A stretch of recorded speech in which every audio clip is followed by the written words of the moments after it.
Okay, so today I'm going to go over characters and character creation.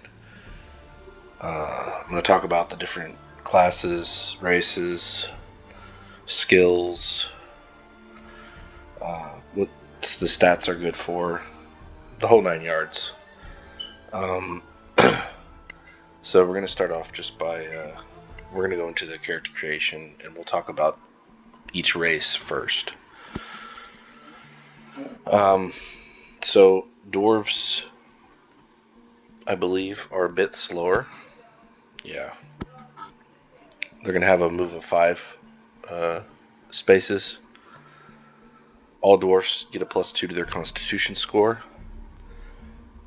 They have Dwarven Resilience, which means they have advantage on saving throws versus poison. And then, even if they do get poisoned, they're resistant to the damage. So if they make the save, they'll take half of the damage. If they fail the save, they'll take half damage from any poison damage they would receive. And that's basically what resistance means. If something has resistance, it takes half of whatever that source damage is that they're referring to. So if you're resistant to fire, you automatically take half damage from fire, unless that fire allows the savings throw, and if it does, then you'll take half of the half. Usually it's pretty straightforward. So they get combat training. So they start proficient with a battle axe, hand axe, and warhammer. And that doesn't matter what class that they are. So you can be a wizard running around with a warhammer smacking people if that's what floats your boat. So there are 2 subclasses for, or sub-races, should I say, for dwarf. You have the hill dwarf, and then you have the snow dwarf. The hill dwarf gets a +1 to wisdom. They also get dwarven toughness, which gives them 1 extra hit point per level. They have dark vision. They can see normally in dim light and in natural darkness, as if it were dim light, which is good because, as you know, they use lighting effects in this game, or the lighting rules. So if you don't have dark vision and it's dark, you're at a disadvantage for every attack, which is horrifying. Of course, they start with common and dwarvish. And then the difference there between the snow dwarf and the hill dwarf is the snow dwarf gets a +1 to dexterity. They get the proficiency with the heavy crossbow. They still have dark vision.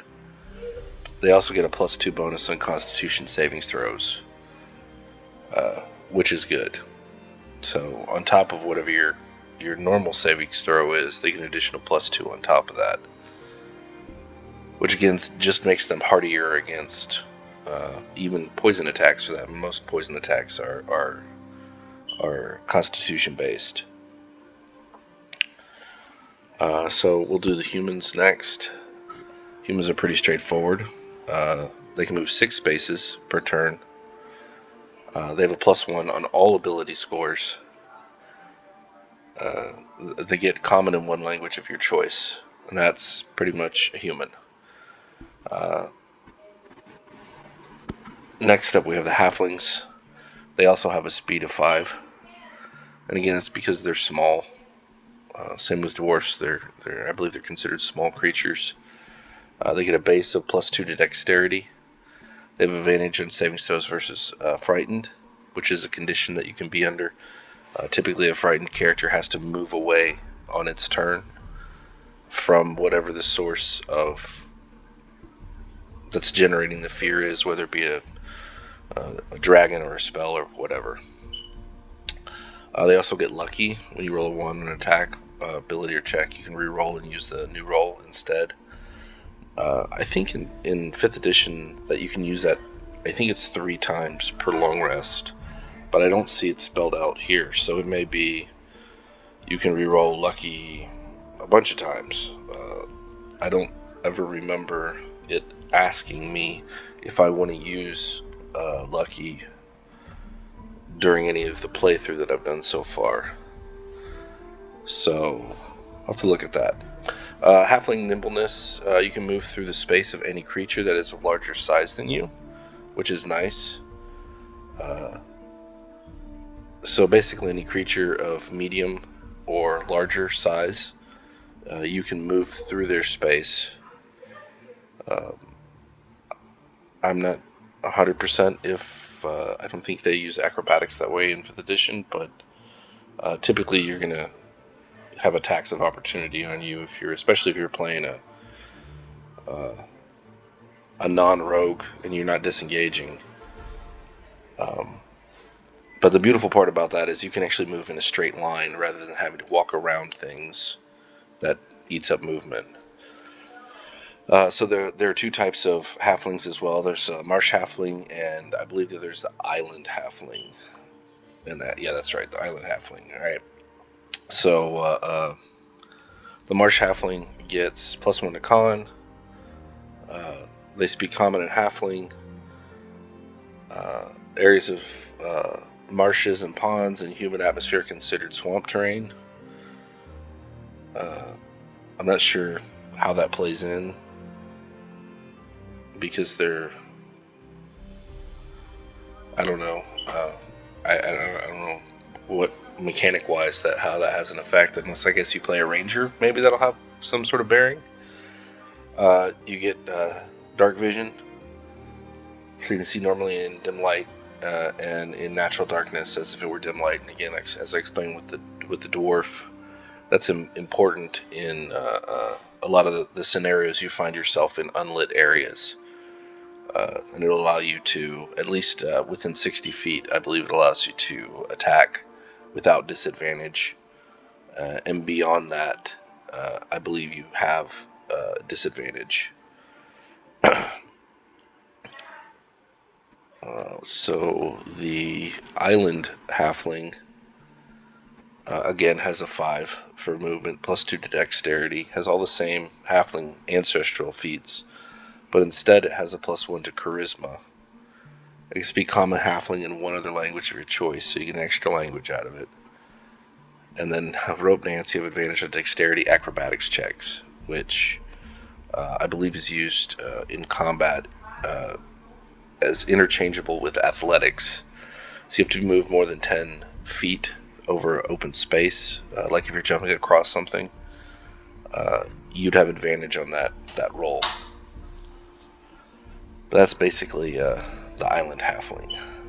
Next is my personal favorite, the half elf. They have 6 again for movement, so they move 6 spaces. They have a +2 to charisma, and then they get to pick 2 other ability scores and increase them by 1 each. They also get a bonus of 2 extra skills, any 2 skills, which is nice. They have dark vision. They have Fey ancestry, which gives them advantage in saving throw versus charm, and immunity to magical sleep. They can speak common and elvish in one other language of your choice. They do not break it out into subclasses of elf. So you can't be half high elf or half wood elf. You're just a half elf. I think these advantages are enough when you compare them to the other advantages. I'm using air quotes because I really think the humans get the short end of the stick in this. Mostly because there used to be a skill bonus that you would get as a human as well to kind of offset some of the racial abilities that non-humans would get. But it is what it is. But that's basically a half elf. Next you have the high elf and the sylvan elf, or the wood elf, depending on what system you're in. So elf gets a base of +2 to dexterity. They have saving throw advantage against charm, immunity to magical sleep. They see normally in dim light. They have dark vision. They also are proficient in perception, the perception skill. They only need 4 hours of rest, which is nice. So if you run like an all-elf party, your rest periods should be pretty short. Although I think you still technically take 8 hours of downtime. You only actually require 4 for rest, so you may actually be conscious, unlike my guys, and are able to not be surprised. You're a little more aware of what's going on. Yeah, be an elf. As a high elf, again, you have a 6 in movement. You get a +1 to your intelligence as well, so that gives you +1 to intelligence, +1 to dex. You also get proficiency with a long sword, a short bow, and a long bow.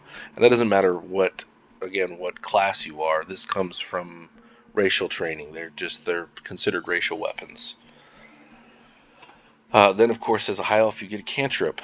One cantrip from the wizard of your choice, which uses your intelligence as the spellcasting ability.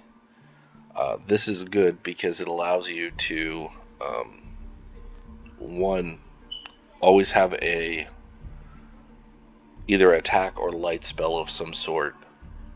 I would probably go with attack myself. That's just who I am. Mostly because it's also a combat-oriented game, and we'll talk about that a little bit later when we're looking at skills and stuff. And then, of course, you get Common, Elvish, and one other language of choice.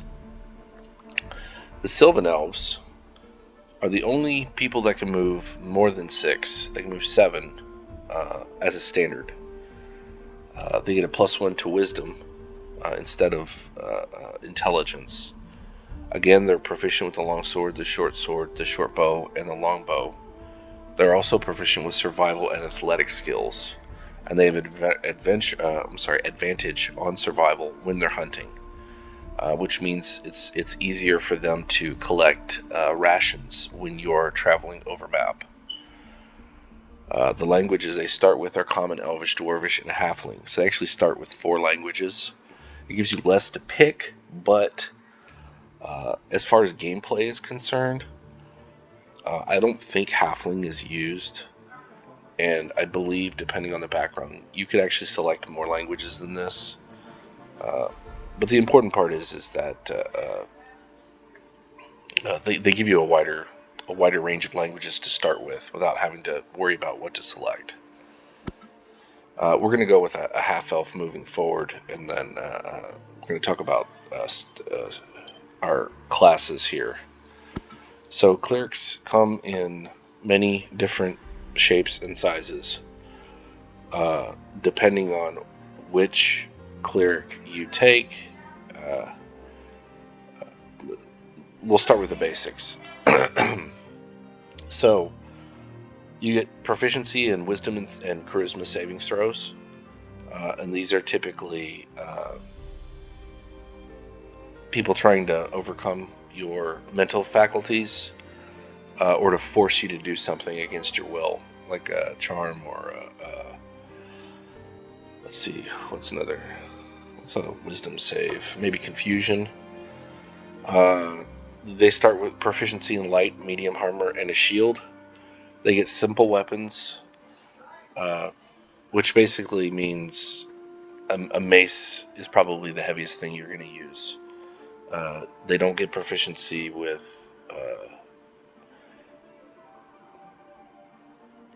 anything outside of their racial constraints. For example, you can't use a warhammer if you're not a dwarf, which I personally think is horrifying, but that's just me. You get to choose 2 skills, either from history, insight, medicine, persuasion, or religion. I urge you not to take religion as a cleric, so I just think that's hilarious. I am a cleric who has no idea of what tenets I serve. At least from a role-playing perspective, it's hilarious.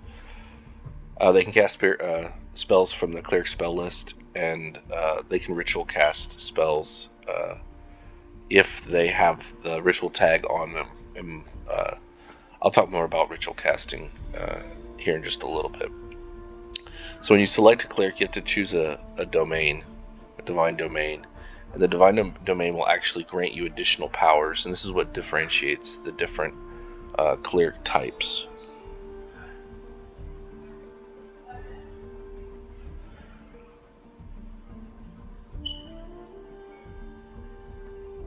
You can scribe scrolls.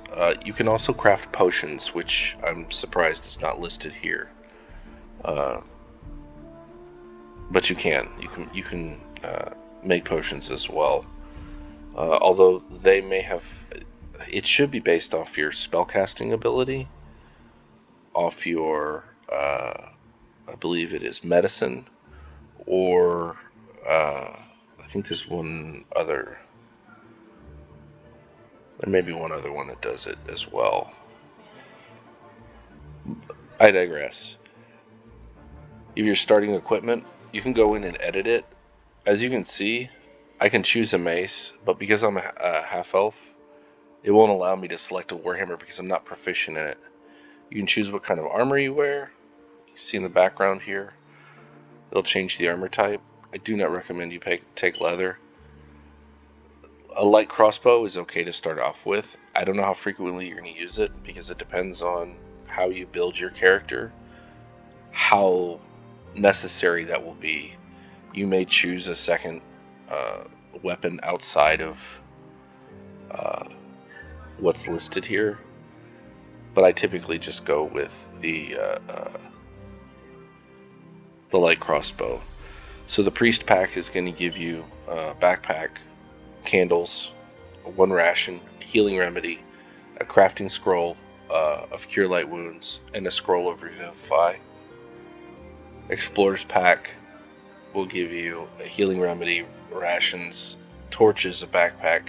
The priest pack, in my opinion, is better because one, out the gate, you get the ability to craft cure light wound spells.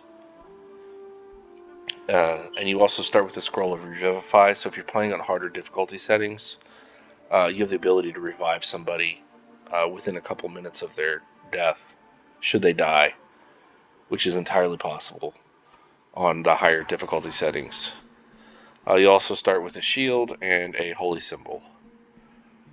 So we're just going to validate that, and we're going to go to next because I think it's going to let me pick the deity next. So we're going to look at those. So you have Arun, and then when you pick the deity, it's going to let you select a domain, right? So it's a neutral deity, and he has to do with elements. So if we pick fire, right, it's going to give us Thunderwave and Fog Cloud at level 1. At level 3, we'll also add Levitate and Misty Step.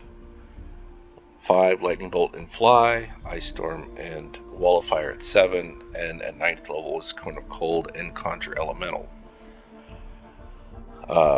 We have Resistance to Fire, which means we take half damage from any fire that comes in. And again, if it allows a savings throw, you'll take half of the half if you're successful.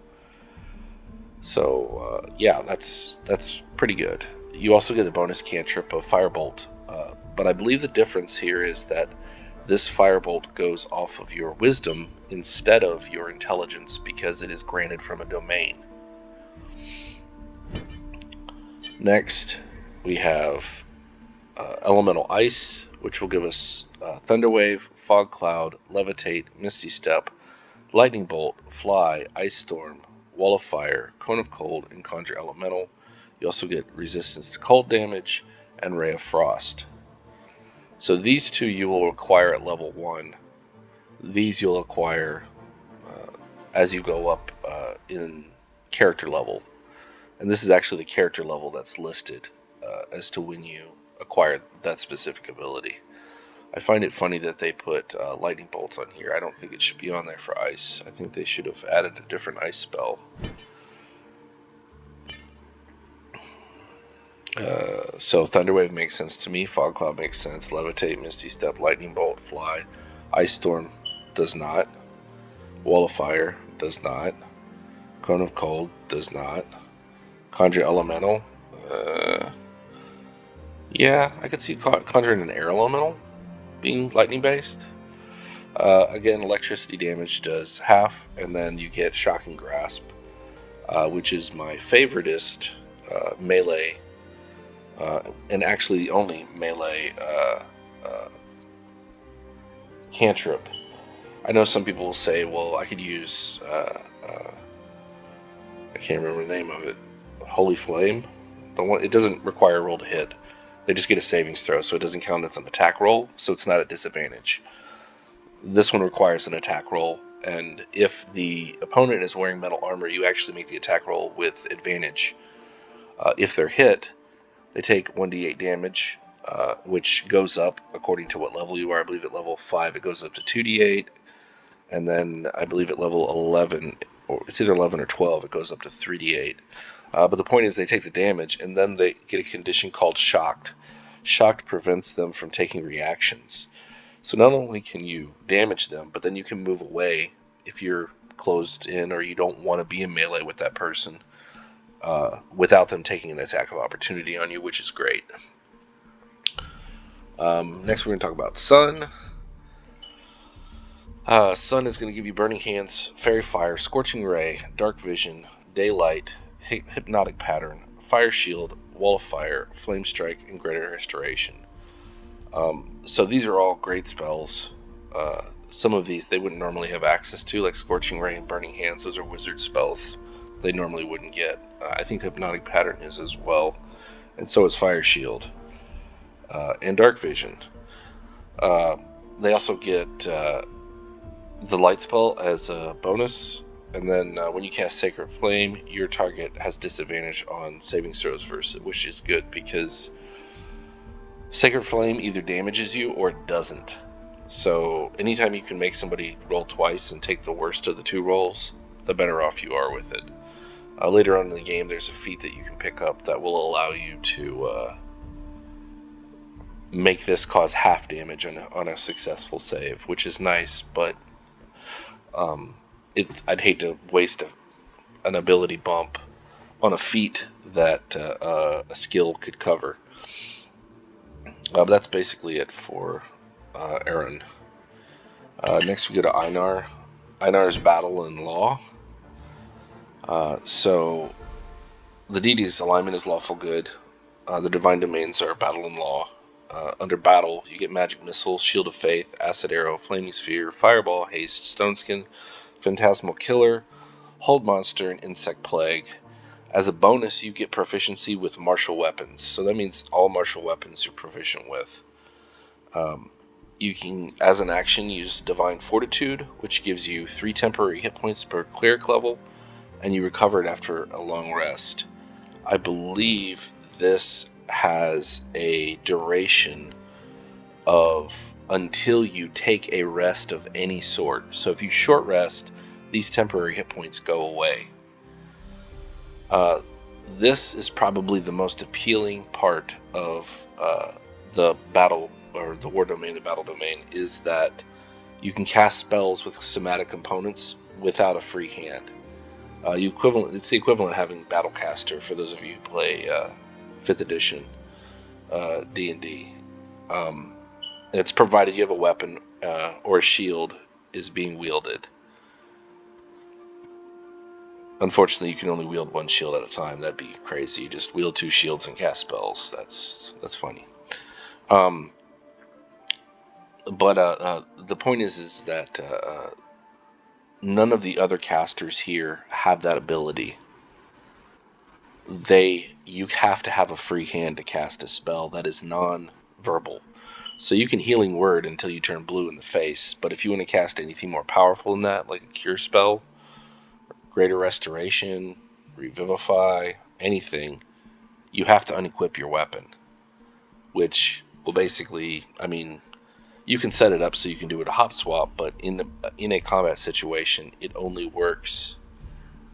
You can only interact with the item once per round. So you're either casting spells or you're using melee. You can't have the option of both. This gives you the option of both. Next up, we have Law. They get Heroism, Shield, Branding Smite, Hold Person, Counterspell, Lightning Bolt, Banishment, Guardian of Faith, Hold Person, Dispel Evil, and Good. All are good spells. They gain proficiency in Intimidation and advantage on Intimidation checks. So if you want to be a jerk, this is the way to go. They're Unyielding Enforcer. They have advantage on rolls to resist being shoved or moved by magical means. So this can be good depending on the difficulty setting, because the the bad guys are pretty unforgiving when it comes to shoving you off of things if you're in their way or they think they can get away with it. Especially on higher difficulty settings, they will shove you to your death. They are jerks. My kudos to the AI for that, but just keep that in mind. If you find that happening, you may want to rethink your build. This is my personal favorite, the life domain. Your domain features are bless, cure wounds, lesser restoration, spiritual weapon, revivify, mass healing word, death ward, guardian of the faith, mass cure wounds, and raise dead. You gain proficiency with heavy armor, which you normally would not have unless, I believe, no, they don't. Yeah, I think they're the only ones who get proficiency with heavy armor. When casting a healing spell, the target regains an additional hit points equal 2 times the spell level as well. So what that means, it's actually the spell slot level, I believe, not the level of the actual spell. So if you cast Healing Word as a 3rd level spell, they'll get a D4 plus your regular bonuses, and then it should be, I believe, plus 6 on top of that. I'm probably wrong. I'm not a big cleric person, but this is my favorite because they keep me the healthiest. Next is Oblivion. They get sleep, inflict wounds, blindness, ray of enfeeblement, vampire touch, fear, black tentacles, confusion, contagion, and cloud kill. As long as you are conscious, you and your fellow party members within 6 cells have advantage on all death savings throws, and as a bonus, you get Chill Touch, which Chill Touch is a nice one. Doesn't do the most damage, does a D8. However, that creature can't heal until the end of your next turn. Right? Pretty sure that's what that does. We'll double check that when we go over wizard spells. Next, we have Pakri, who is Law and Insight. So Law gives you Heroism Shield, Branding Smite, Hold Person, Counterspell, Lightning Bolt, Banishment, Guardian of the Faith, Hold Monster, Dispel Evil and Good. You get proficiency in Intimidation, an advantage on Intimidation rolls, an advantage on not being shoved, which is pretty much the same as this guy. Alright. Next you have Pakri. He's the god of insight. He gives you detect evil and good, identify, find traps, see invisibility, slow, remove curse, identify creature, phantasmal killer. Not sure why that's there. Dispel good and evil, and dominate person. You have advantage on ability checks using Arcana, History, and Nature. You always know the odds when choosing between dialogue choices that include an ability check, Persuasion, Deception, or Intimidation. Yeah.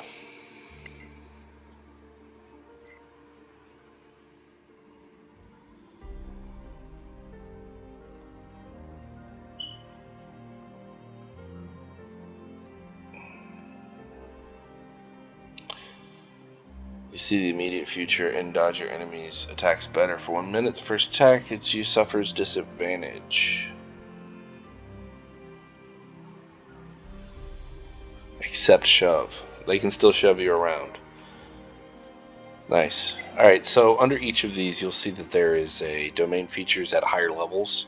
It's because these are your starting, and these are the spells that you start with automatically prepared. They don't count towards your prepared spells according to the level that you are.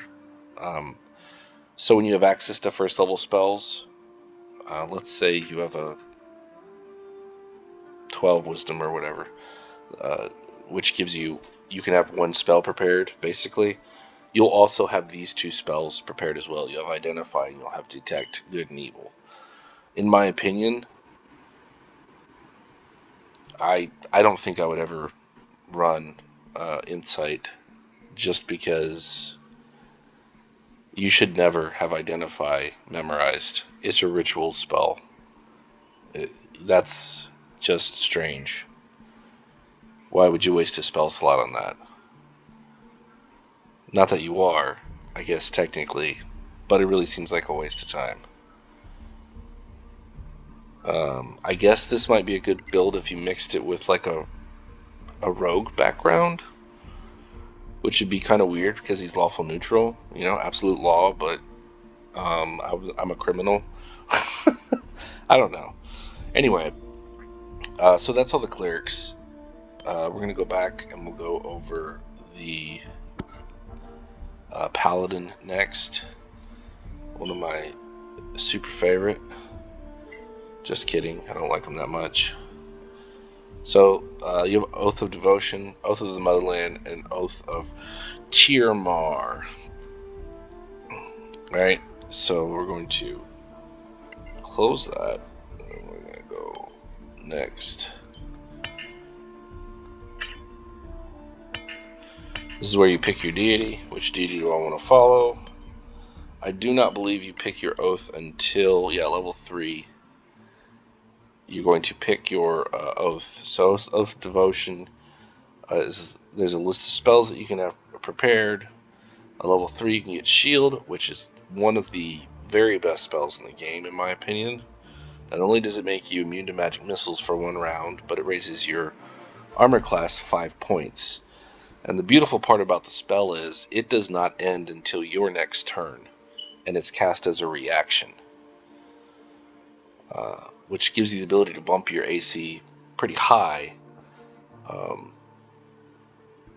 Should you get hit, it'll allow you to avoid getting hit and then make you that much harder to be hit until your next turn.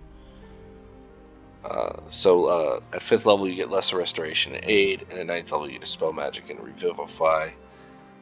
Channel Divinity to bless weapons for 1 minute. Add your Charisma modifier to hit with that weapon, minimum of +1. The weapon also emits light over 4 cells and dim light for 4 more cells beyond that, which is good if you're playing a human.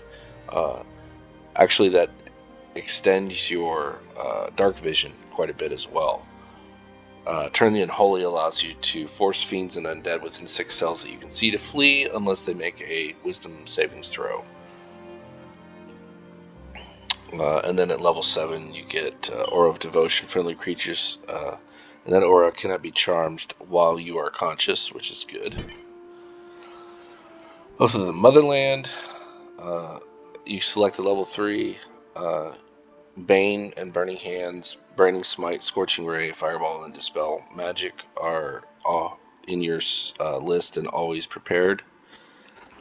Fiery Wrath, when you channel your divinity, target 1 creature within 12 cells, dealing a 2d6 plus your paladin level fire damage and setting that target on fire. You can also make a DC 10 check to put the fire out or sustain an additional d6 fire damage per turn for 1 minute. Fiery Presence, channel divinity to blind opponents within 12 cells who fail a dexterity savings throw. Creatures with dark vision or better sight in darkness have disadvantage. Blindness lasts for 1d4 turns. This is good because if I remember correctly, that gives you the invisible condition, which gives you advantage on all your attack rolls against them. Volcanic Aura, friendly creatures in the aura have fire resistance and a +1 to their AC. That's really nice. When you take Oath of Tirmar, you acquire the Tamarian language. Yay. What if you already have it? What a waste. Sleep and Shield at level 3, Hold Person and Blindness at level 5, Daylight and Slow. Again, these are spells that are always prepared, outside of the ones you can normally prepare. Golden Speech, Channel Divinity to gain advantage on Persuasion and Intimidation checks for 1 hour. And then Scourge of the Hidden, Channel Divinity deals an additional d6 radiant damage on attacks which hit opponents with either natural shapeshifting or dark vision. 2d6 if both. So if they're shapeshifters and they have dark vision, you do an additional 2d6 damage. The effects last for 1 minute. And then friendly creatures in this aura gain superior dark vision and +2 to perception. That's pretty awesome. Unless then your paladin turns around and smites you. That's funny. Anyway, your base abilities are your wisdom and charisma are your savings throws. You get light, medium, and heavy armor and a shield. Simple and martial weapons. You can choose 2 skills from athletics, insight, intimidation, medicine, persuasion, and religion. Your divine sense reveals celestial fiends and undead. You have a healing pool. The healing pool is 5 points per level of the paladin. With the healing pool, you can spend on a 1-for-1 to restore lost hit points. For every 5 you spend, you can neutralize 1 poison. For every 5 you spend, you can also cure 1 disease. Your starting equipment is a longsword and a shield. You can actually just go in. So you can either do a longsword and a shield, or you can choose 2 martial weapons. You can take 5 javelins, or you can go in and say, you know what? I don't want 5 javelins. I want a dagger. Yeah. The one thing you can't select, if I remember, yeah. This is the only option you have for ranged. It does not let you choose crossbow, heavy crossbow, any of that shenanigans. You'll have to buy that separately, which really sucks. So you start with chainmail, which is AC 16. There's no dex bonus, so with a shield, that'll give you AC 18 out the door. Again, you have a choice between a priest pack or an explorer's pack. I would probably go with the priest pack, again, just because it at least has a healing potion in it, whereas this one gives you small smith toolkit and projectile parts, but you don't have anything to shoot projectiles with. So if I remember correctly, it does not give you the ability to make javelins. I believe it's arrows and bolts only. So there's that. And that's pretty much it for the paladin. So the rogue, we'll start with the archetypes first. Thief is probably my favorite that I've played so far. They get the cunning action to use an object, right? So you can actually use a potion as a bonus action instead of as a regular action. So your bonus action options as a thief are, as of level 3, are hide, disengage, dash, or use an item. Right? It doesn't cost you extra movement to move on difficult terrain to climb. Right? Difficult climbing surfaces are considered normal for you, and you can jump longer distances, which is it's all good stuff. It keeps you from face planting like my wizard always does. And then Supreme Sneak at level 9, you have advantage on dexterity, stealth ability checks. Dark Weaver, you get the proficiency of Poisoner's Kit, which is good. However, depending on what background you take, you can actually get the Poisoner's Kit already. Proficiency with it. It says climbing no longer takes you any extra movement, and difficult climb surfaces are normal for you. I don't know if this works properly, because I've yet to see that work properly for me. Predator is okay. When you hit an enemy on lower ground with a ranged weapon, you add your proficiency bonus to the damage. The problem with that is a lot of the combats, this doesn't even come into play without you having to run and find somewhere high to get to and hope that the people are still in range for you to hit them. And then poisonous, when you hit with a melee weapon and it deals at least 1 damage, your target has to make a con save, DC 13, or they become poisoned for 1 hour and take an additional 2d6 damage. So poisoned is a condition, not just a damage type. And it basically means that any ability checks, attack rolls, anything you do really, you're going to do it at a disadvantage. However, the save DC, because it's not variable, it's set at 13. By the time you get this ability, 99% of the creatures you're going to fight are going to get past that without a problem, especially if you're playing it on higher difficulty settings. That's kind of a joke ability. I've actually done the Shadowcaster before. I enjoyed them. My favorite part about them is their shadow dodge, because it basically mimics a Misty Step, and you can short rest and recharge it without expending anything other than time, really. And by level 3, in my opinion, you should probably be crafting at this point anyway, so you want time to pass as it is. Shadowy Retribution, if you're targeted by a damaging spell, whether it damages you or not, you can cast a cantrip in reaction on the caster. That's nice. I enjoy that a lot. I was sad to see some stuff that's missing from the Rogue, and I am not 100% sure if it's because of the licensing, but evasion is gone. They don't have evasion. Which is, in my opinion, very sad. But anyway, they get dexterity, intelligence are their saving throw proficiencies. They get light armor, simple weapons, long sword, rapier, and a short sword. My recommendation: short bow, 2 short swords. Get rid of those daggers and that rapier as soon as you can. Even though you don't get the bonus on damage, you still get the bonus to hit with the second sword.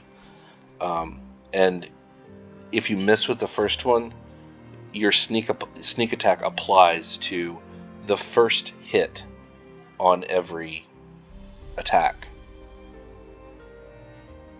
which is nice. All right, and just to clarify, it says that one creature you hit with advantage using a finesse or ranged weapon once per turn. You don't need to have advantage if an ally is next to the target. And again, if I'm up in melee, I have 2 weapons equipped, I miss the first one, I don't get the extra bonus from my dexterity, because these are dex characters. You don't want a strength build for this unless you're very intimidating. I'm hidden! No, it's just that you won't get the extra +3 or 4 or 5 if you've got a 20 in dex by then on that damage roll, but you will get all of your additional d6s, and if you're critical, it's still all doubled. So it just gives you an extra attack, which is nice. And ironically, it only takes 1 action to sheath both swords and pull your short bow, should you decide that you want to range attack instead.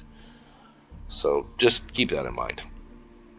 Of course, you get proficiency with Thieves' Tools. Now, this is important to delineate. Thieves' Tools are great for a rogue if they take expertise in them.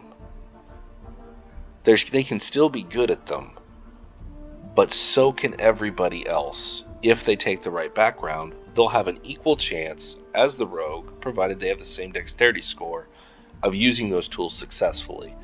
Where the rogue shines is that he can take expertise in his tools to double his proficiency bonus on them. So whereas I would normally have a 5, he would have a 7. And so on and so forth. He would just be better at them. So you get to choose 4 skills: acrobatics, athletics, deception, insight, intimidation. investigation, perception, performance, persuasion, sleight of hand, stealth. Not all of these are actually used in the game, and that they have done us a service and pointed that out. So when you go to select your skills, make sure you select all the ones that are going to have some bearing in the game before you're going to come across some that you're going to have to pick, even though you're not going to use them. And again, I'm hoping at a later date they incorporate them in some way, but currently they're not. So you're trained to make arrows and bolts, right? But you don't start with the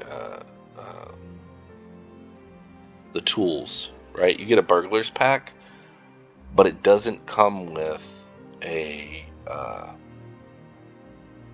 smith's kit, which is what you need.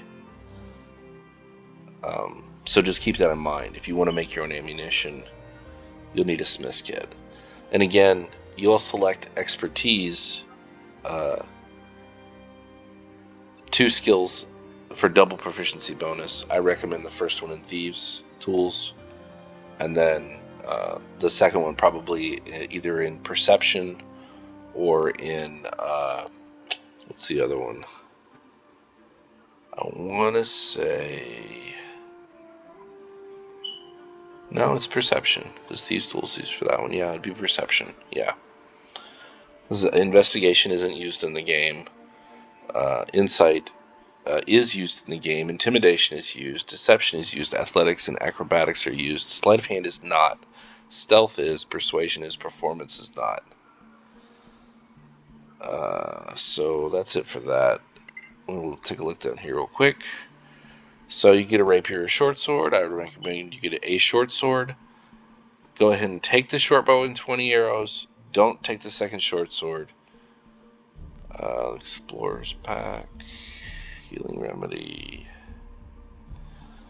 You know, honestly, you probably want to go with this one. They both have the same, well...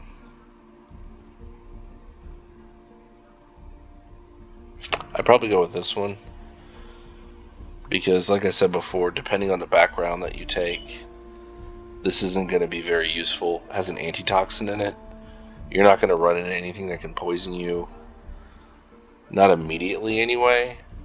And if it can, it's not a prolonged poison. At least not on regular settings. I have not been murdered by tiger drakes yet on the higher settings. I loathe that day. But you have a choice between the two, I guess, is the important part. Whichever you want to take, that's up to you. You're going to start with leather armor, 2 daggers, and then, of course, your thieves' tools.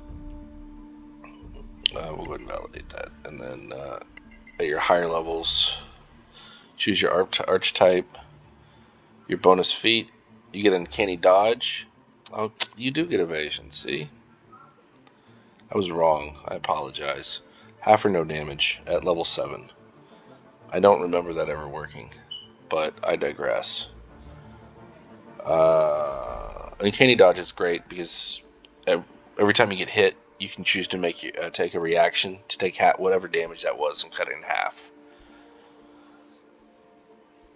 Which I think, ironically, that actually works against any sort of attack. So if someone bites me and they're poisonous as well, and I use my reaction, I think it cuts all the damage in half, which is good.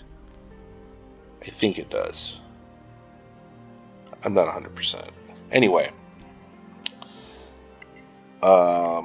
So that's pretty much it for the rogue. Next, we'll go over fighter.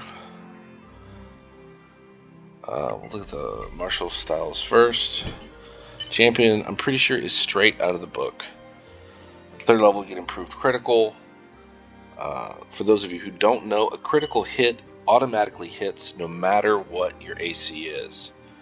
Their critical hit changes from a 20 to a 19 or a 20, no matter what weapon they're wielding. Remarkable athlete, they had half of their proficiency bonus rounded up to any strength, dexterity, or constitution check they have to make that doesn't already use your proficiency bonus. In addition, both your jumping distance and your climbing abilities increase too. That's funny. Increase 2, as in also. At half your proficiency bonus, round up to any strength dexterity check you make that doesn't already use your proficiency bonus.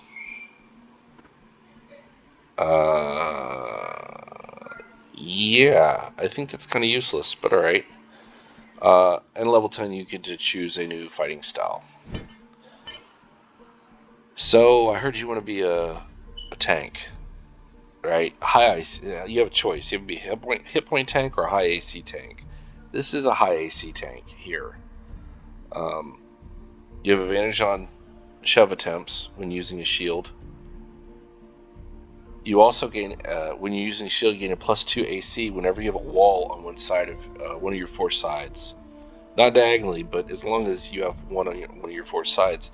And you can tell because it's actually going to put a little shield icon next to you. It'll show up on that space on one of those 4 sides to let you know that you have basically cover, is what it's telling you. So that's great. That's an additional +2 from a shield, so that makes a regular shield worth 4 in combat. As a bonus action, you can force a switch of positions with any enemy within melee range by performing a strength versus strength or dexterity challenge. Just like for shoving, you are not open to an attack of opportunity. By doing so, if successful, you have advantage to attack this creature until the end of your turn.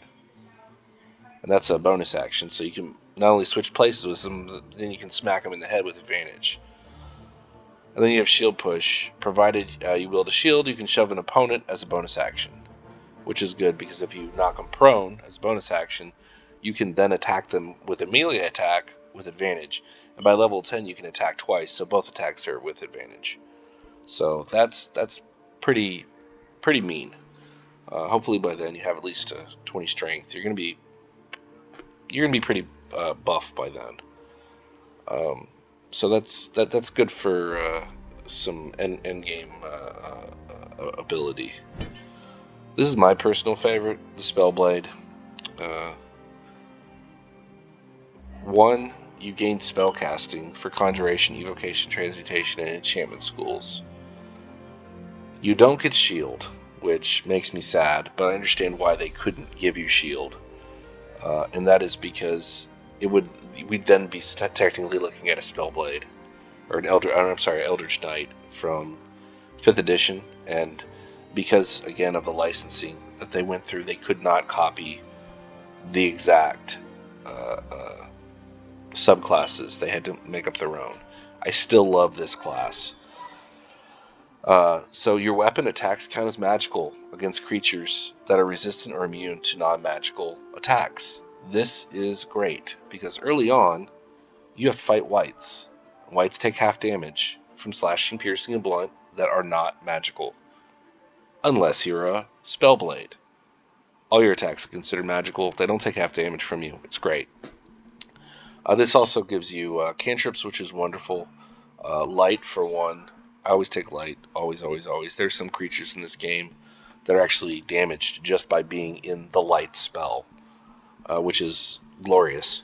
But it also increases the vision of all of your characters. You're going to be the most mobile as a fighter.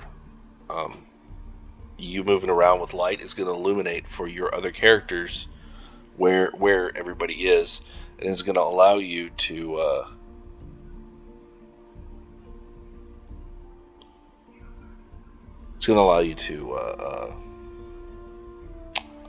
take care of business from your other characters' perspectives. So you can use any melee weapon you're proficient with as a spellcasting focus for your wizard spells. Remember we were talking about that earlier with clerics? This is the only other class that allows it, right? Except for maybe paladins. I don't think paladins require. I think all theirs are verbal spells. I'm not 100% on that, but I'm pretty sure they are. Anyway, you only have to have a weapon in your hand, and being next to a hostile creature doesn't impose a disadvantage if you're using a ranged spell either, which is nice. Target a creature and move it 1 cell in any direction if it fails a strength save. That's your Spell Tyrant. They do also get, I believe, Misty Step. They get Misty. Yeah, they get Misty Step, and they get Expeditious Retreat are the 2 that I use. Expeditious Retreat is great because you get a bonus dash action, which basically doubles your movement rate at the cost of a bonus action, which you really aren't going to use for anything else except for maybe a Misty Step to get closer to somebody. But it's a really handy class. I really enjoy this one. So at higher levels, you get your Action Surge, which lets you make an immediate second action, like an attack action or what have you. I believe it's only an attack action. I do not believe that it gives you an additional bonus action or an additional move action. You, of course, level 3, excuse me, you get to pick your martial style, which we just talked about. And then you get ability score increase at level 4, extra attack at level 5. You get another ability score increase at level 6. You get another ability score increase at level 8, and then at level 9 you get Indomitable, which if you fail a savings throw, you can choose to re-roll that save and take the better of the 2 rolls.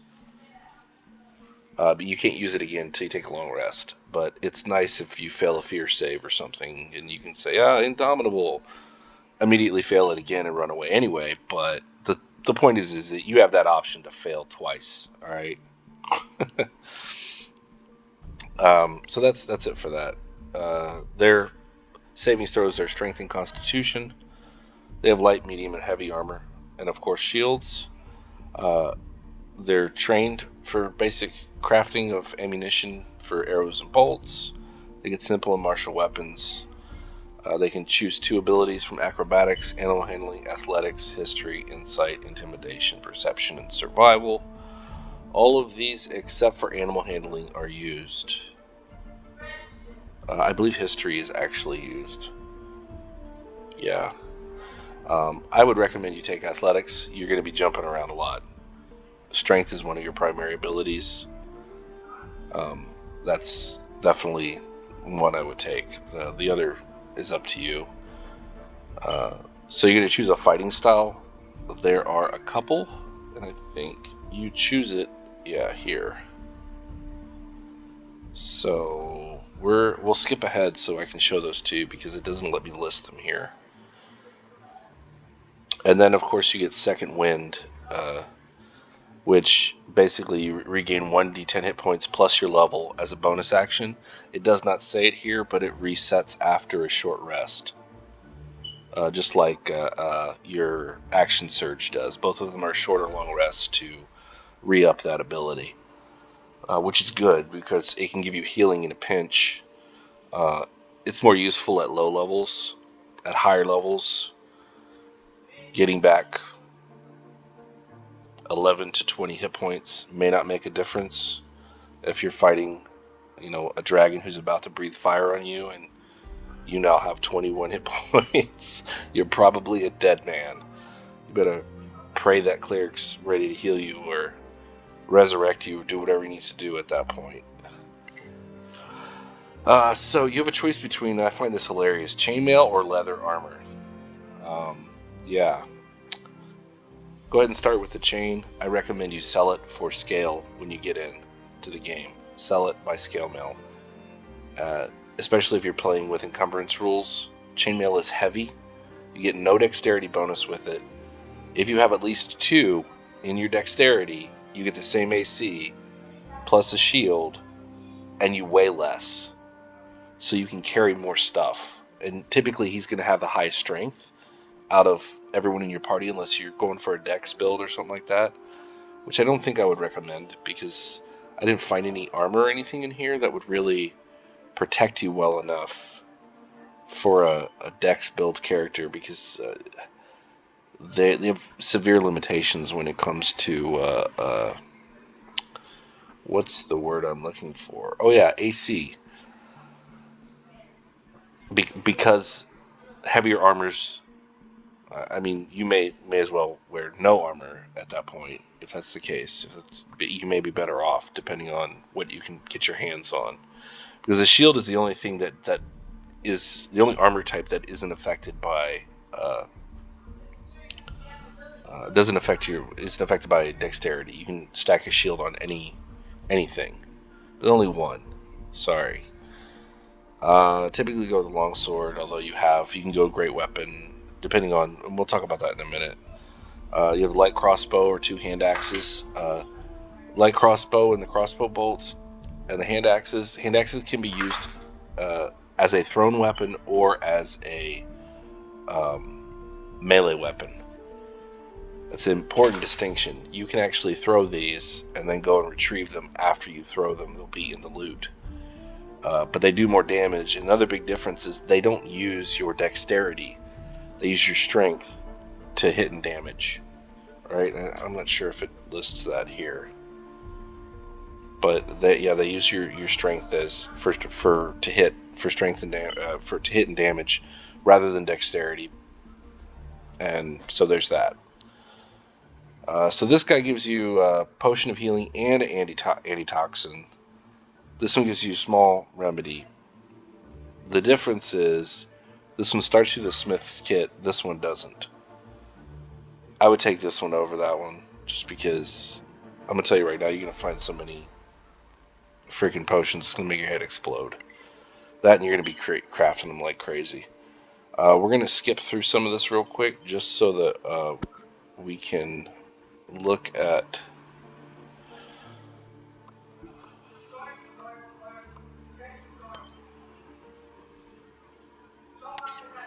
We're going to go over this in a minute. I just want to show you the fighting styles and what they mean.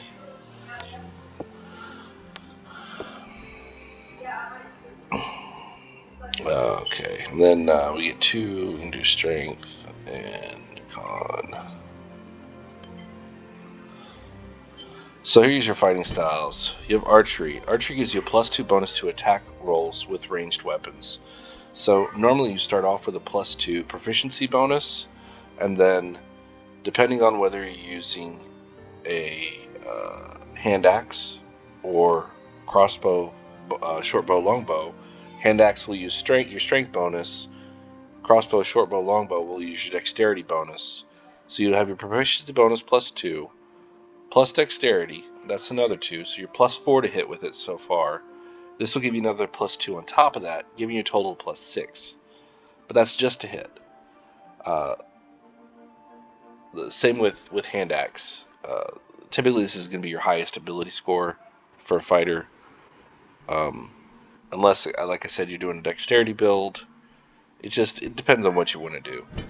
This is the one I usually take, just because I like having a high AC. The harder it is to hit me, the better I feel about myself. That being said, 9 times out of 10 when they do hit me, it's a critical. Right? So they usually have to roll a natural 20 to hit me. And, that usually means I'm about to take a bunch of damage. But usually I can whittle them down before that happens. While you're wearing armor, you gain a +1 bonus to your AC, is what that does. And that's any armor. I believe there's actually a feat that increases that as well. Dueling is when you're wielding a melee weapon in one hand and no other weapons, you gain a +2 on your damage rolls with that weapon. That's good in that you get an extra minimum damage out of it, as well as extra maximum damage.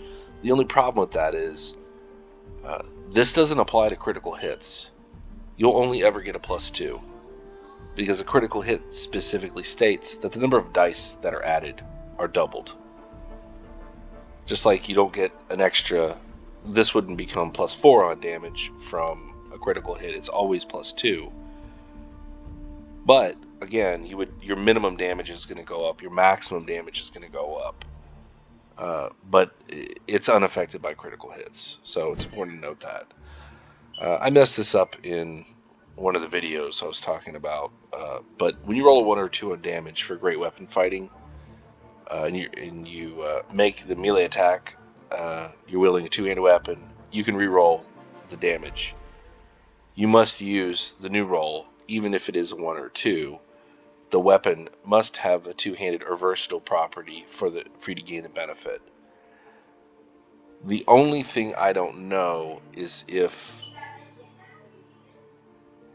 this applies to a greatsword, which I believe is 2d6.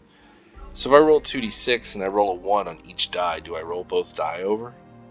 And if I do, that's great, right? Because that's terrible damage. And if you've been watching my videos, you know my fighter couldn't hit herself to save her life. So when she does hit, if she rolls 2, I want to jump out a window. Because it's about useless, right? I do minimum damage. I want to scream. Anyway, that's if you plan on being a great weapon fighter, I would definitely recommend taking this, as it should increase the amount of damage you're capable of doing. This one is also good protection. If you like this sort of thing, because it takes your reaction to use it. It gives somebody a disadvantage on their attack roll. You have to be using a shield, so it's no good for you if you're a two-handed fighter. I actually prefer defense to it, and yeah. This one can be good as well. You get a lower AC out of it, but this would be for your dex build, right? You get more attacks, right? Your bonus action can be used to attack with an offhand weapon, but you get your full ability modifier with the damage. So normally, as I was saying earlier, the thief, his primary hand will get a d6 plus dexterity on damage, his dexterity modifier. And his offhand will only get a d6 if he's using a short sword in that hand as well. Well, if you're fighting with two short swords in a fighter's hands and he has two weapon fighting, he gets a d6 plus his dexterity modifier, and then another d6 plus his dexterity modifier. So he can do a lot more damage. The only drawback, again, he can't sneak attack. There's no multi-classing, so we'll just have to live with that. So that is pretty much it as far as fighting styles go. Some of the other classes get access to these. We're gonna back up here and go on to this one's pretty good. I'm a little upset by it, honestly, because humanoid cannot be selected as a favored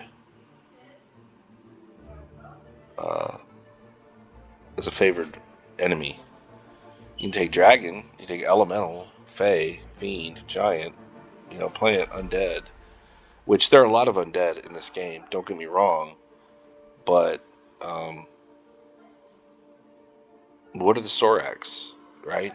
You know what, I haven't even looked. I should go back and look. If they're not on this list, that's depressing, because we are Sorak hunters. I'm just saying. Alright, so here's your archetypes. You have Hunter, Hunter's Prey. Choose one of the following: Colossus Slayer, Giant Killer, or Horde Breaker. Each of these does something amazingly different. And when I say amazingly different, I really mean amazingly different. Colossus Slayer lets you do, I believe, an extra d6 damage, either d6 or d8, on any creature who is below their maximum hit points that you hit successfully. I believe Horde Breaker lets you make an additional attack against any creature that's adjacent to a creature that you hit successfully.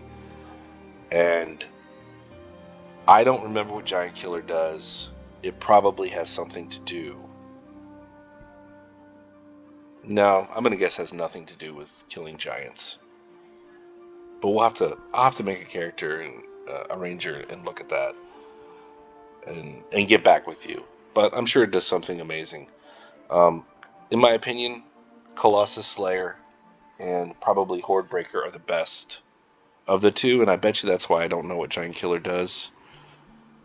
I don't think I've ever taken it because I didn't like it.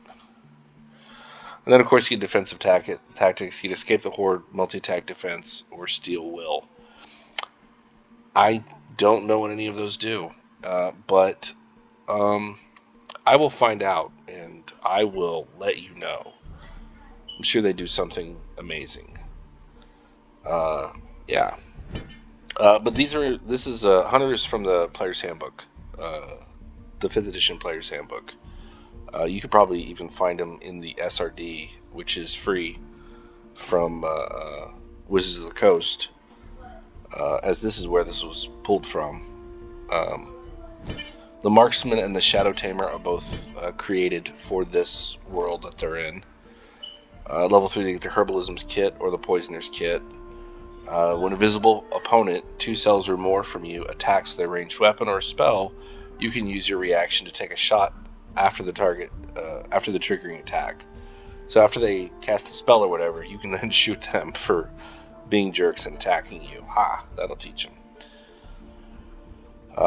When you're within melee range of any creature, of an enemy creature, you can use your bonus action to move 1 cell without provoking attacks of opportunity and gain advantage on your next attack with a ranged weapon this turn, which is good. So basically, you're a ranged person. A recycler, you can craft arrows every time you take a short or long rest. Okay, that's good. I'd say that would be amazing. But I know a secret that we haven't found in the game yet that I'm playing through, that when I pick it up, you're going to say, this seems like a wasted ability. But then again, you know, I'm playing on normal. On Cataclysm, that might be worthwhile. Tunnel Wisdom. Is that like Tunnel Vision? I don't know. When in dark light or darkness, you gain advantage on dexterity saving throws. Maybe? I don't know. Darkslayer, when attacking your creature with superior dark vision with a weapon, you add your proficiency bonus to your damage. That's pretty good, because there are a lot of creatures that have superior dark vision. Can that be a thing for over here? For a favorite enemy? I don't know. Rope Grapple. Target creature can attempt to pull it. What? Target a creature and attempt to pull it if it fails a strength contest. Okay, so you can move it. How far can it go, though? Like 1 5-foot square? Or that'd be pretty cool for... And what's the range? I'd have to check that out. Alright. Know the darkness. While in dim or no light, you have advantage on stealth, perception, investigation checks, and game tremor sense. Ooh. For those of you who don't know, tremor sense allows you to see anything that's in contact with the ground. So as long as it's not a flyer, it's visible to you. Out to the range of whatever your tremor sense is. It doesn't indicate here. So I wonder if your head explodes because you realize every person in the world who's stepping on the ground at that time. And it's just a sensory overload. I'm sure there's a range. Probably 60 feet. 30 or 60 feet, something like that. But still, it's nice to see that they included that tremor sense. So you get strength and dexterity for your saves. Light armor, medium armor, and shield. Again, they can't use heavy armor. They're trained to craft arrows and bolts. Simple and martial weapons. They choose 3 skills from animal handling. Again, not used in the game. Athletics, insight, investigation. Not used in the game. Nature, perception, survival, and stealth. Again, you pick a favorite enemy. Your favorite enemy, you'll gain advantage on ability checks towards the creature type, and additional damage against it equal to your knowledge level. And I believe that's determined by your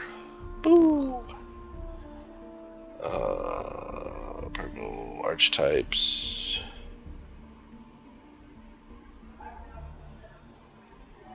Nope. Favorite enemy.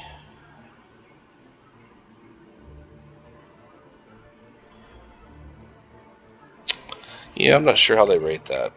I'm not a big ranger guy. I apologize for that, but I'm trying to go over the basics here. Basically, you pick one of these. If it's that type of creature and you're fighting it, you do extra bonuses of damage against it. If you're moving through your terrain type, if I remember correctly, you can move unhindered. So if you are moving through a forest, normally you would move at half speed and it would increase the amount of time it would take you to get somewhere.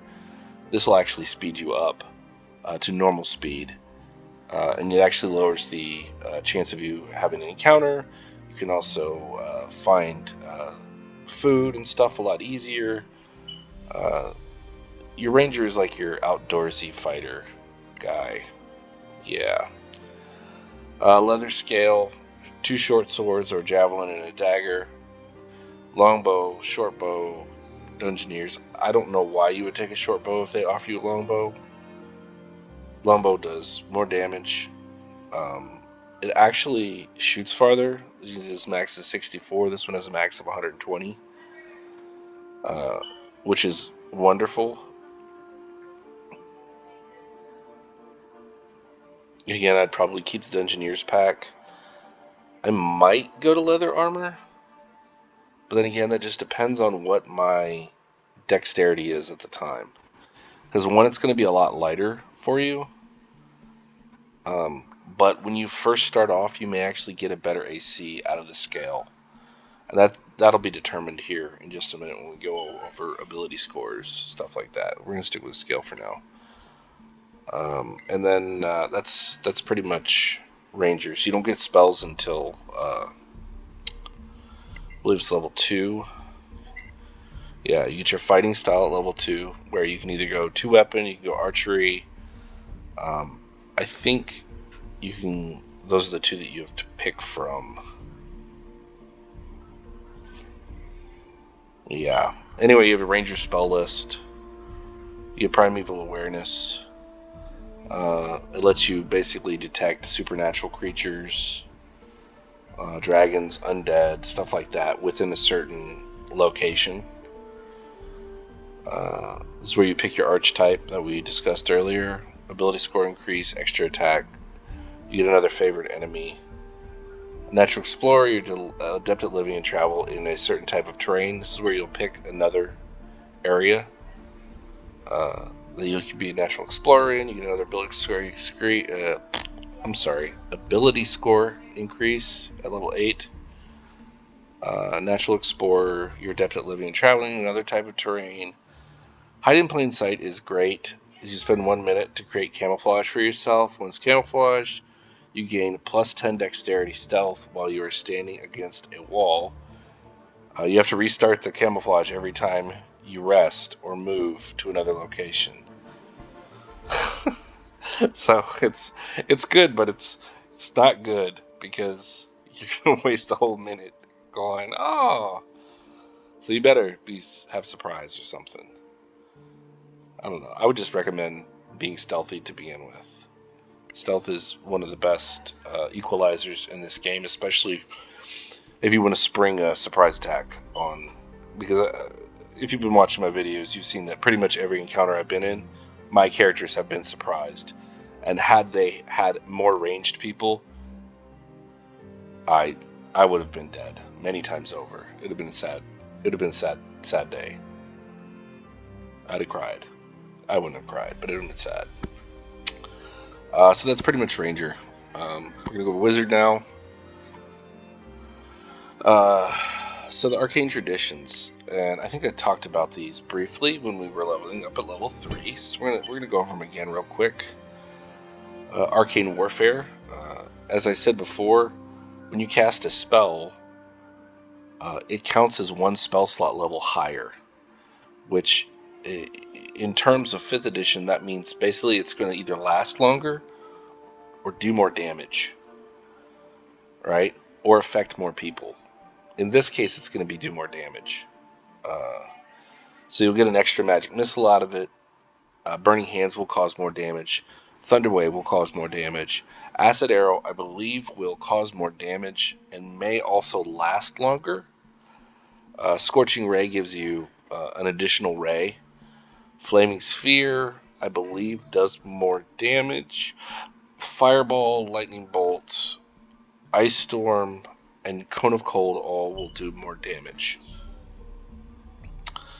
Arcane Fury, add your proficiency bonus and your intelligence bonus to evocation spell damage for 1 minute. It recharges after a long rest. So this is an ability you have to activate. Once you activate it, it will last for 1 minute, which I believe is 10 rounds.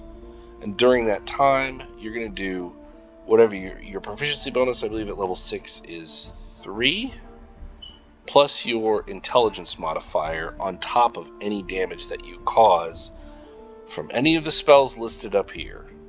So normally a magic missile does a d4 plus 1. So it's going to do 1d4 plus 1 per missile. And I'm casting at level 4. Or I'm sorry, level 2. So I'm going to have 4 missiles. So it's going to do 44 plus 4 plus probably 6, I would say, at that point. Right, so it's going to do 6 points, a minimum of 10 points of damage on top of the possible 16. Math.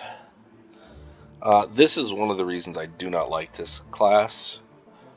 You can overcharge your mana and become restrained, which means you can't move until the end of your turn.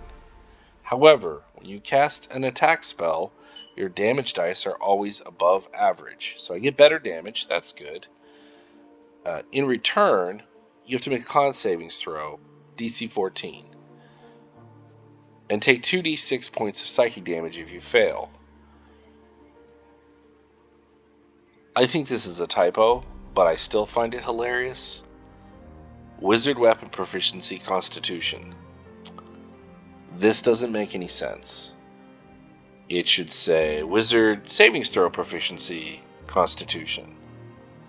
Because you can't use your constitution as a weapon.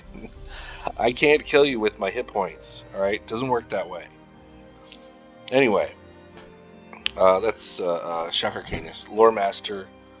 Again, this is probably one of my favorites. You get Keen Mind, which gives you advantage on Arcana History Investigation. All of them are used in-game. It gives you advantage on copying scrolls to your spellbook, because yes, you can fail at that, believe it or not. Scroll and potion crafting costs and times are halved. That is awesome. It allows you to create potions and scrolls quickly, to turn around. If you take those raw materials that cost you nothing, or cost you a minimal amount, and you can actually go back and sell a finished product and make good money. I recommend Scrolls of Fog Cloud. You learn one additional spell each time you gain a level after level 6, which is great because normally you learn 2, so you learn 3 instead. And then you add your proficiency bonus to the number of spells you can memorize, which is amazing at level 10. You also learn 2 additional cantrips. That part, I'm not so thrilled about, because I usually get all the cantrips I want well before this. I mean, Firebolt, Light, and Shocking Grasp are my go-to for any wizard, at least in this game. But I mean, it's still nice. It's nice for flavor-wise. I really like this, the Lore Master. The Green Mage, on the other hand, I think I said it in one of my videos, is like a defective druid. As you can see, druid is not available as a character class. This is the closest thing that I see to a druid. You gain light armor proficiency. You get what they call green magic, which has like Entangle and Fairy Fire and Goodberry and Hunter's Mark, and there's Conjure Animal. I don't see Summon Woodland Beings. There's Giant Insect. There's Insect Plague. I really feel like if it's not available to them, they should definitely have Conjure Elemental, which they probably get from their wizard, basic wizard spell list. On a positive side, they get light armor proficiency, which is great because 5th edition rules says if you're proficient in an armor type, you can cast spells in that armor type. In older editions, if you put armor on, your spellcasting abilities would become garbage. You also get fighting style archery, and you learn short bow. If you didn't have it already, if you weren't like a elven wizard, you may already have short bow, so that's kind of wasted. But the archery is a nice pickup. You benefit from the same advantages as a ranger in a forest environment. That's, again, I really feel like this is their attempt at a druid. So you get Entangling Shot. You can transfer it into a vine on impact. Target must make a strength savings throw or be restrained until the end of the next turn. You use this feature number times equal to your intelligence modifier, minimum of 1. All uses recharge after a long rest. And then Leaf Scales, you can use reaction to half the damage. So this is like Uncanny Dodge for Rogue. Again, I don't care for this class. I'm sorry, this subclass. It's just it doesn't make a lot of sense to me. It would have made more sense to me for them to make a nature-based cleric that had these abilities, and maybe go a different direction with mage, or with wizard. A wizard subclass. I'd be curious to know what other options they looked at before they chose this one. But it's like a shoehorned in druid class in my opinion. That's what they're trying to emulate. It's a druid with no shape shifting. So I don't know. Take that how you want it. I don't mean it as an insult. I don't prefer it. So our savings throw proficiencies are intelligence and wisdom. We have the dagger, dart, quarterstaff, light crossbow. I have to tell you honestly, as a player from 1st edition chainmail all the way up to 5th edition, I've never used a dart as a wizard in my whole life. You know what? I take that back. I had a dart of the hornet's nest that I used one time. And if you don't know what that is, just go on Google. Take a look. It's hilarious. Wizard spells, our wizard skills, you get 2. One from our either Arcana History, Insight, Investigation, Medicine, or Religion. All of these except for Investigation are used in-game. In one way or another. There are skill checks that you can make related to these. And again, depending on which subclass you take will determine how good you are with them. Wizard spellcasting, of course, you get select spells from the wizard spell list. Ritual casting is amazing. You can cast a spell as a ritual. If the spell is in your book and has the ritual tag, you don't need to have it prepared in order to use it. You're also trained to scribe magic scrolls and enchant magical equipment. However, there should be a stipulation in here. You require a Manacalian device. It looks like a rosary beads, but you're required to have that in order to enchant items, and you're required to have the components needed, as well as the recipe for enchanting that specific type of item. So you may have the components, but not have the recipe. I guess would be the easiest way to say it. Yeah. So starting equipment: quarterstaff, dagger, component pouch, or orb, or a wand. So each of these occupy the same space, and that is actually your potion slot. The only way to get rid of that is to purchase. You can actually choose other arcane focuses, but you have to buy them in game, which is I'm okay with. But you can actually get one that fits on your head, one that fits on your forearm, takes place of a bracer. I believe there's a necklace as well, but it's good because it opens up that slot in case you're prone to getting your face kicked in. You can equip some potions there, so that I think 9 potions will stack. Maybe 10. Maybe it's 10. But anyway, the point is that it'll allow you to stack something there besides that, or even a wand for that matter, in that spot. But then again, at that point, a wand is a spell focus, so it'd be kind of redundant. Anyway, you have a choice between a Scholar's Pack or a Explorer's Pack. Keep the Scholar's Pack. Again, you get a free crafting recipe for Magic Missile. You get the Scroll Kit, which is required to make scrolls. And you also get a crafting potion of healing kit, as well as a pearl. The pearl is used for the spell Identify, which I recommend you pick up. It is a ritual spell. You don't have to have it memorized. Any magic item you pick up, in order to use it properly, must be identified. Take yourself 10 minutes, because that's how long it takes to cast the spell. Not in real time, of course. It speeds the time up. But you have to cast it in order to use that properly. On a positive note, none of the merchants will try and rob you. In that, if they know something is magical, they won't identify it for you, but they won't try and not give you the value of the item if you haven't identified it, which I think is kind of quirky. So at level 2 we get our Arcane Traditions. You also get our Arcane Recovery, which only works once a day, so make sure that you've used spell slots before you try and use it. Personally, I don't think it should be an option if you haven't used any spell slots. Just because, how am I trying to recover something that's not gone? It's just like I can't recover an action surge if I haven't action surged. I shouldn't be able to use Arcane Recovery if I haven't used any spell slots.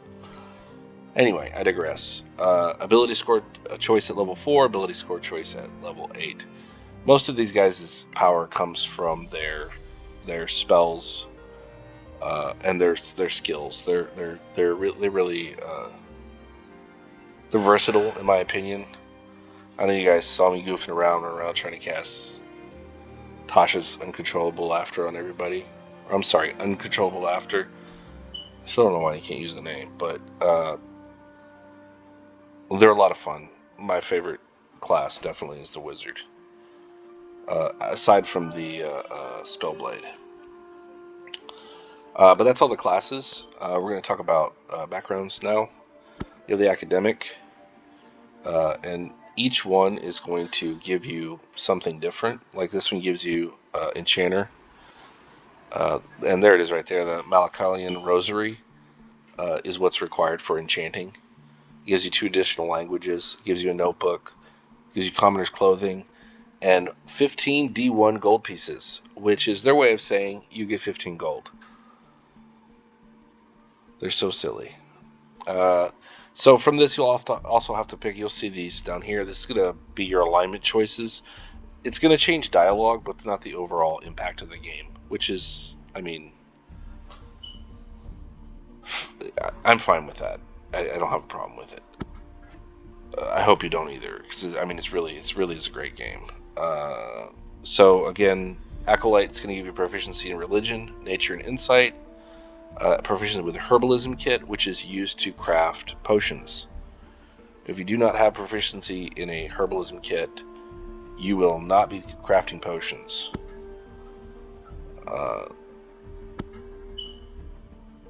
You also need, or you can use the Herbalism Kit, use Arcana, or you can use, I want to say, there's one other thing, and I can't remember what it is, and I feel like a moron. But yeah, it lets you craft potions. So you get the Crafting Starter Pack, which is Backpack, Acid, 2 vials, Magnesium, and Refined Oil, 15 gold, Commoner's Clothes, and Herbalism Kit. So you'll start with the Herbalism Kit. Aristocrat, you'll start with 80 extra gold, a sigil, two languages of choice, and you'll get History, Persuasion, and Intimidation. Lawkeeper is Perception and Intimidation. You're proficient with martial weapons as an enforcer. That's important. Especially, like I said, if you're a rogue and you take Lawkeeper, Now you're proficient with martial weapons, so you, instead of that short bow, you can take a long bow. Right?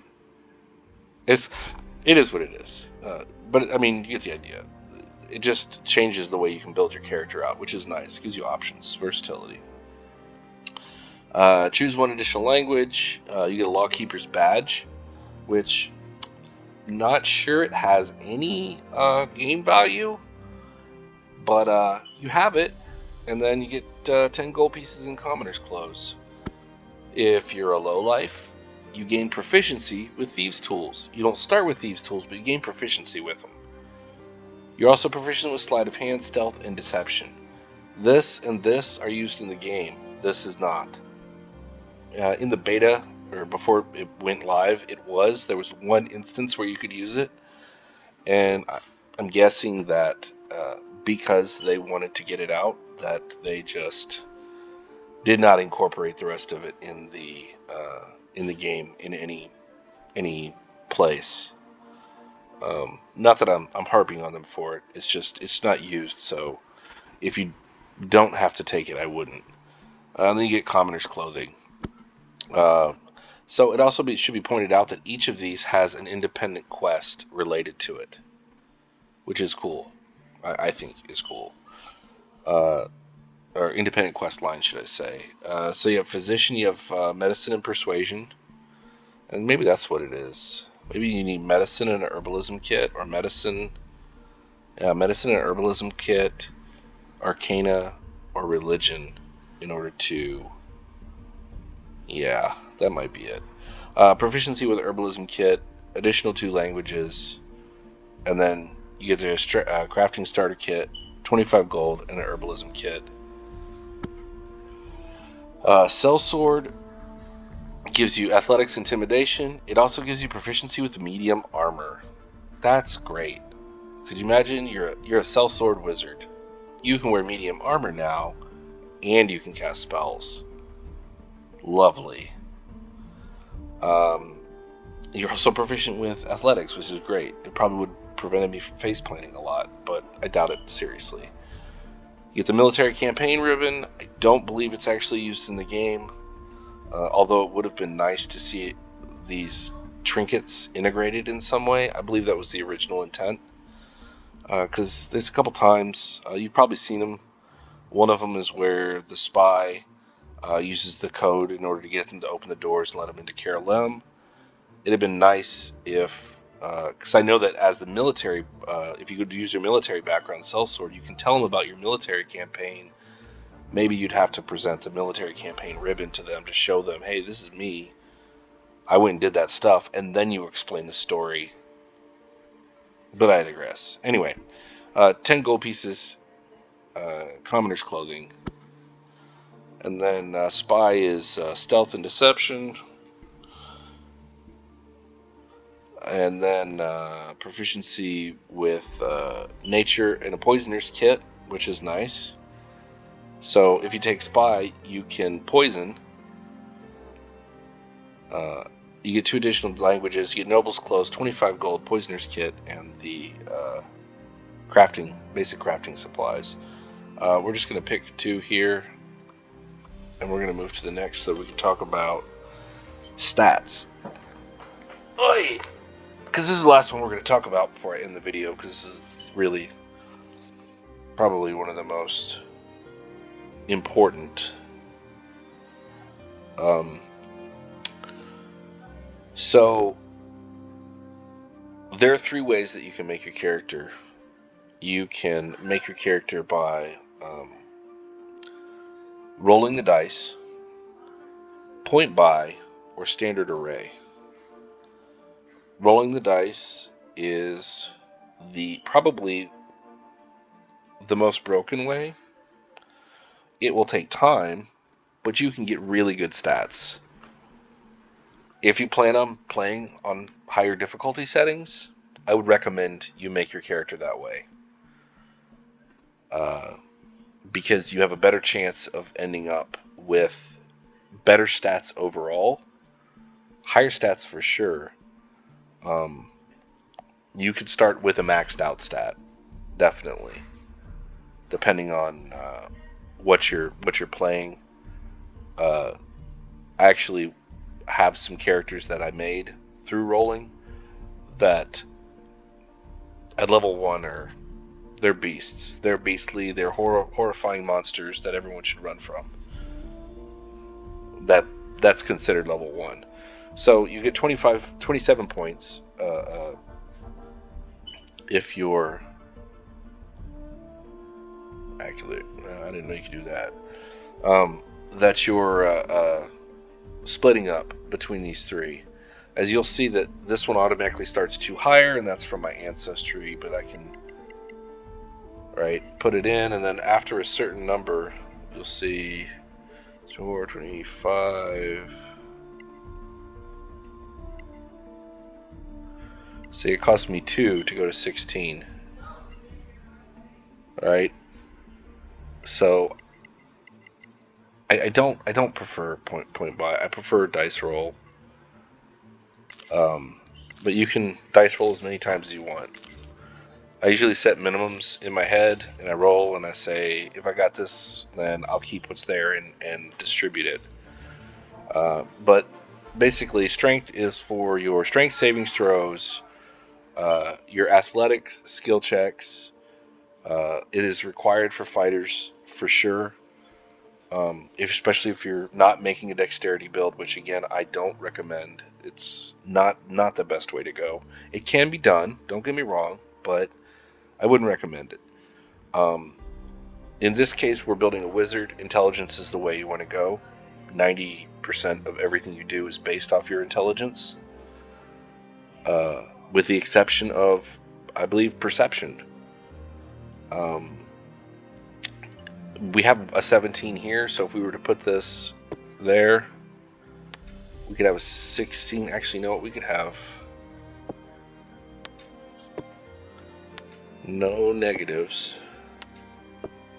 Whoops. We actually raise our...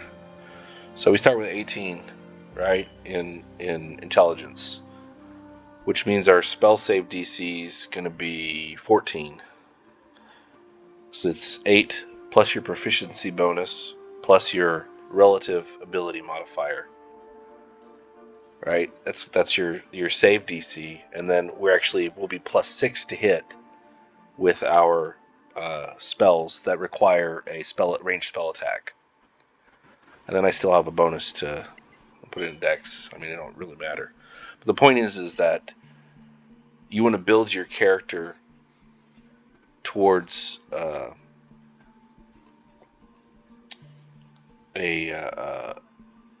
optimization, right? By standard rules, rolling dice is definitely an option. Point buy is definitely an option. The most commonly used I've seen is standard array, so that everybody starts on a level playing field, right? But the drawback to that is some people are more level than others, right? You'll see what I mean here in just a second.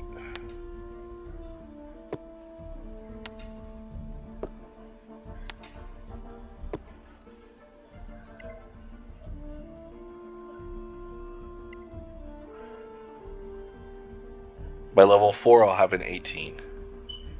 By level 8, I'll have a 20, if not before then. If I don't find a tome or buy a tome or something like that to bump me to 20. Because of my racial adjustments, I can optimize this character and have very few negatives, right? Not having a bonus is better than having a negative, hands down. I'm proficient with this savings throw already. I'm not really concerned about whether or not I get a bonus in it. I honestly don't expect to make a lot of will saves with the wizard. Typically, you target creatures that are not proficient with a will save, just because it's easier to dominate them, or I'll dominate a fighter. I won't try to dominate a wizard. That won't make any sense. I mean, you expect your villains to be intelligent. So anyway, intelligence for wizards, wisdom, strength, and con. I would say for cleric, it'd be paladin's the hardest, man. Paladin is really the hardest, right? It doesn't list it here, but charisma is one of the. There it is. Charisma is a requirement, and you see sorcerers listed here too, even though sorcerer is unavailable. But sorcerer is a or wisdom is a requirement for paladin. It doesn't list it here, but it should be a requirement for paladin. Strength is a requirement for paladin. Con is a requirement for everyone. This determines how many hit points you have, right? For every point that you see here, every plus that you see here, so it was +2, I get an additional 2 hit points. So if I get 1d6 hit points per level, +2, at level 1 I'm going to have 8 hit points. Right, so if I go to the next screen, it should actually update. Why don't you show me my hit point total? You probably won't do it till I finish. So I'd have 8 hit points, I guess is the point. Level 1 you get maximum hit points. I have 8 hit points at level 1. If I had an 18 here, right, I'd get 10 hit points at level 1. But every level I go up, I add this bonus to the number of hit points that I get. Depending on your settings for the game, you can choose to get maximum hit points for every level. You can have it randomly rolled. You can say I want the average. There's a bunch of different choices. Dexterity is good for rogues and rangers. They're your dexterity build characters for real. Especially with a rogue with evasion. I don't remember if they still get it, but I don't think they do. Rangers used to get evasion as well, but it was at high. I think it was at higher level than rogues did. Anyway, the point is that that's what adds to their melee damage as well. Their melee damage, their range damage is all dexterity based. But dexterity, I guess, is where your acrobatics, rogue damage, your armor class, and again, it's limited by the armor that you're wearing. You can't wear full plate and expect to get an AC bonus. I think the heaviest you can wear is half plate, which will allow for a +2 to your AC, and I believe it gives you a base AC of 15 +2, so give you 17. The shield will give you a 19, and then if you're a fighter and you took armor proficiency or the armor skill that I usually take, your AC would be 20. But that's pretty good, actually. The best you can get right now that I've seen is 19 at level 1 without any spells.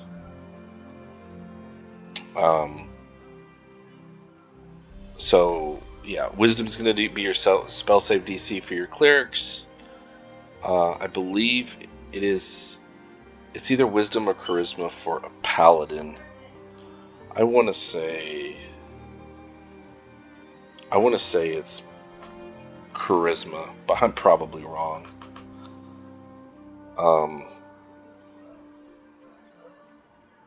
Yeah, I'm probably wrong. I bet you it is charisma. I hope it's charisma, because otherwise, I mean, it makes it so hard to be a paladin. Because you need, or at least a versatile paladin, especially if you don't have any smites, which I didn't even look to see if... Did I look?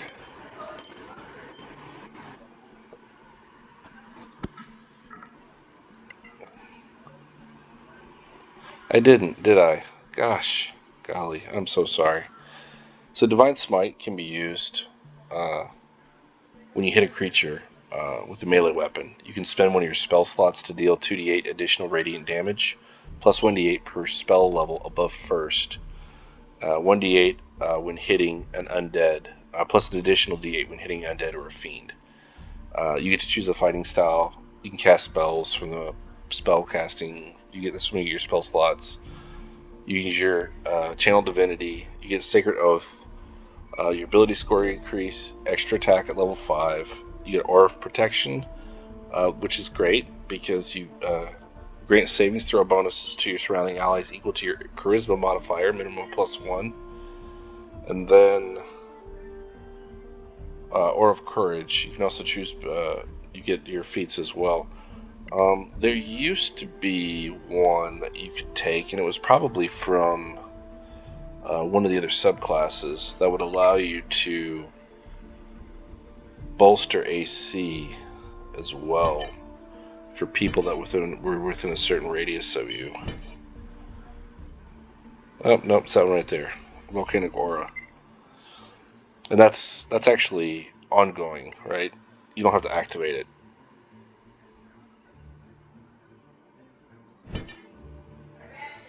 For any creatures in Aura, you gain fire resistance and +1 to AC, which is great. So you bump everybody another point.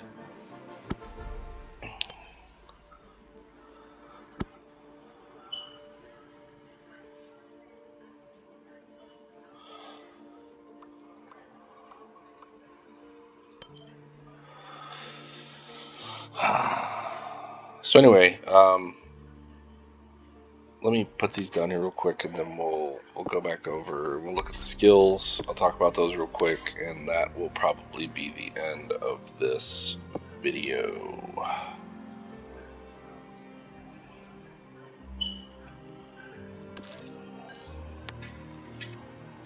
Try that again. 14, 12. You know, that bothers me. Might be better off doing it that way. Can't carry as much, but I shouldn't be carrying anything as it is other than component stuff. So I got my fighters for.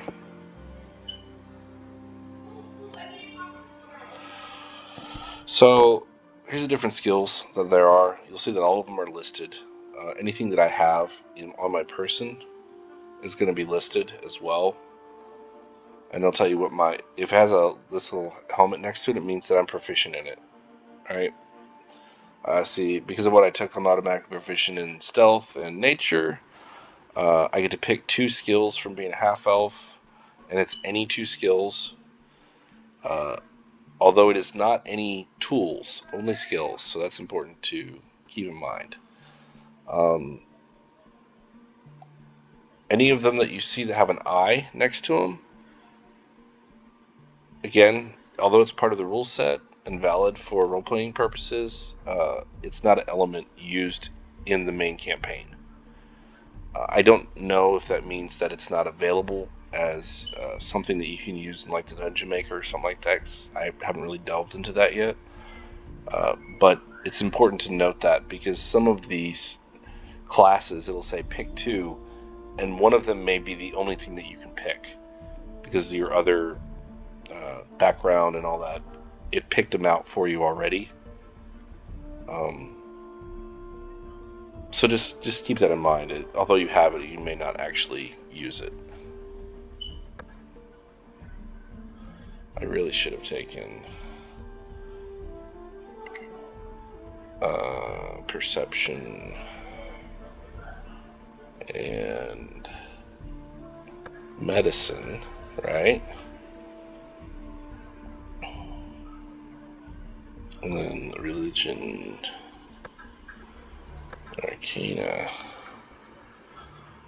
maybe. I feel like I should have taken history.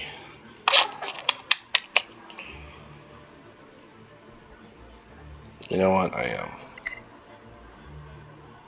I'm going to take medicine and history.